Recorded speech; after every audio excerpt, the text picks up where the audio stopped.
Sa interview kay Janine Gutierrez ng isang sikat na magazine na siya mismo ang cover girl, ay ibinahagi niya na pangarap niyang maging cover girl pero nahihiya siya at hindi niya in-expect na ma-overcome niya yung feeling na ganon.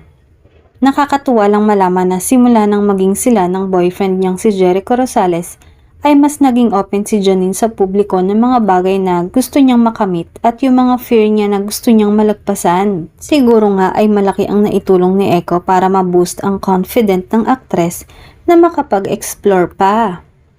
Samantala, kinilig na naman ang Econin fans nang muling magparamdam sa Echo ng kaswitan sa kanyang girlfriend.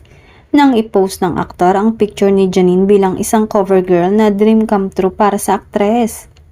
Halata namang proud na proud si Echo sa mga nakakamit ng kanyang girlfriend. Napakasweet nga talaga ng isang Jericho Rosales at talagang nakasuporta sa aktres sa kahit anong gusto nitong ma-achieve sa buhay.